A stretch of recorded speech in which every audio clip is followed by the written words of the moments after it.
So, what do you think about the news, which I really wasn't expecting that quickly, which was PT's transfer to a Saudi Arabian team, Al Nazir? Is that how you pronounce it? Yeah, I don't know how to pronounce it, but I'm yeah, taking a Saudi stab. Arabian team. Yeah. Um, I don't think Atlanta United was expecting it either. Thought, I think Atlanta United um, wasn't sure whether PT was still struggling to settle or whether this was the best PT was always going to be, moments of brilliance and then moments of disappearing, very inconsistent. And I don't think they expected to be able to recoup their money at all. And I don't think they were looking to sell him at all. So this bid came in a little bit out of the blue, and they suddenly thought, we don't have to wait and find out whether or not he ever is going to be, get over the hump and get comfortable and be consistently good. We worried that he may never get there, and we don't have to worry. We can turn a profit right now. And they just were like opportunistic and took it. Yeah, I tend to feel like that's what happened as well. And Atlanta United knew, like, if there's any sort of cachet that he still has from River Plate, that is going to allow that credibility that now is the time, and that it was probably the best thing to do with all the turmoil that the club's seen, and it just didn't seem to be working. But what do you think about looking back at the last year or so with PT? I mean, I certainly feel like it was a bust overall. Certainly did not have the numbers that I was expecting of a player of his quality. Again, when I look back at just take free kicks alone, I don't care, horseshoes and hand grenades. Close, doesn't count. It's great that you shot a bunch 1 foot over the crossbar. And yeah, there's a lot of reasons you could say, but he had plenty of chances with that.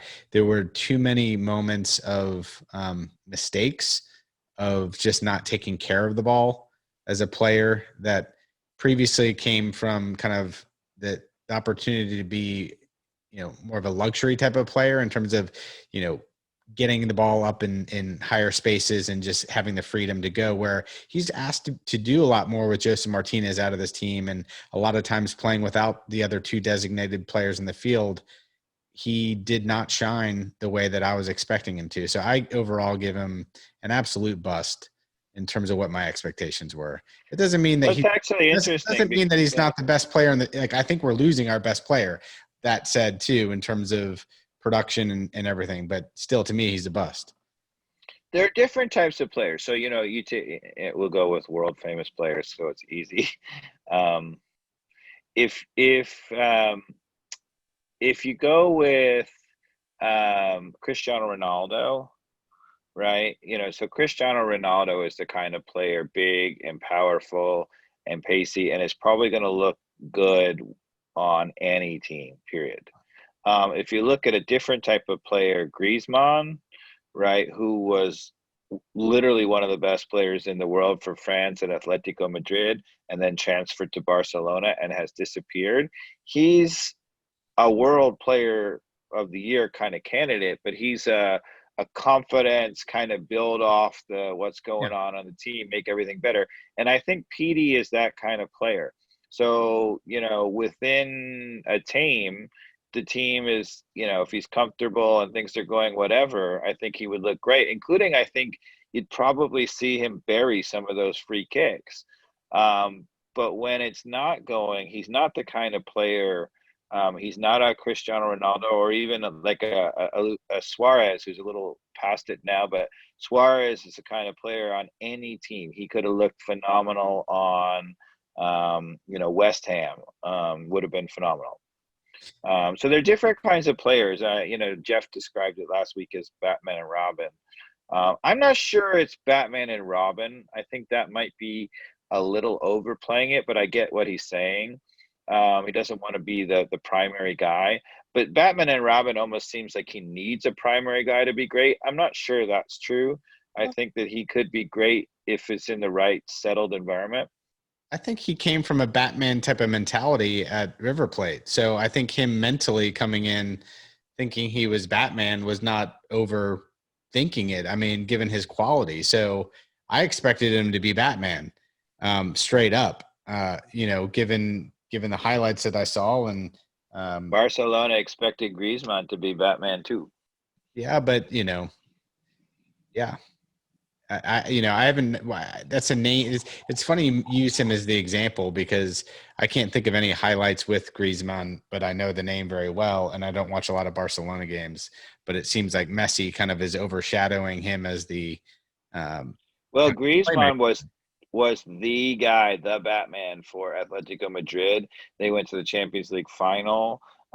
They were runner up in La Liga. I mean, he was the man.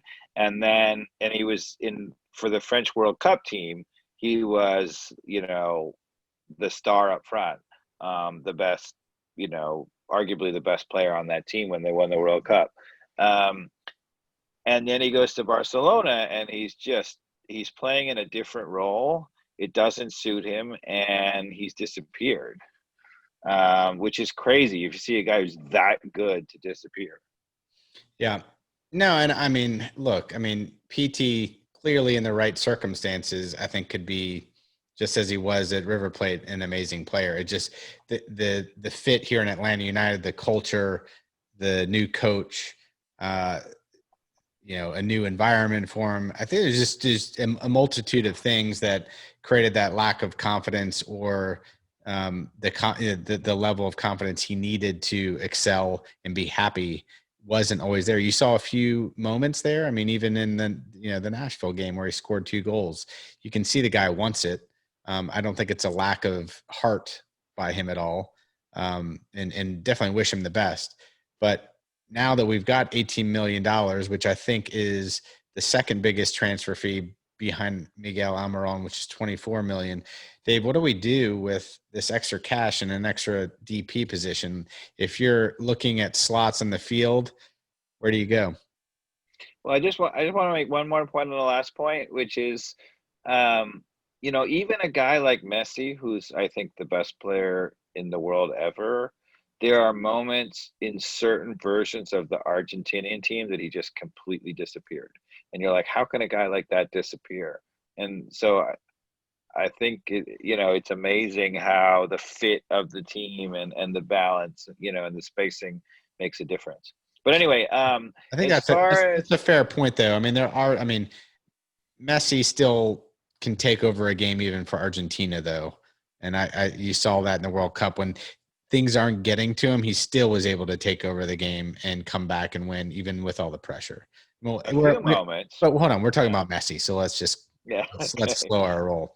right, So okay. So designated player, um, you know, I mean, I think my what I think, not to keep going back to our conversation last week with Jeff, but there was a lot of insight there. And one thing that I think is interesting, so a number of the players that we signed really worked out. They were obviously Tata picked them, and he has a really good eye. But they were also players that fit with whatever he wanted to do. Um, we have Darren Eales and Bocanegra and those guys, selecting players. And the players that they got, I'm not sure fit De Boer's style completely. Um, and so the thing that really bothers me at the moment is why are we talking about filling the designated player role in the October before the October window closes, the transfer window closes?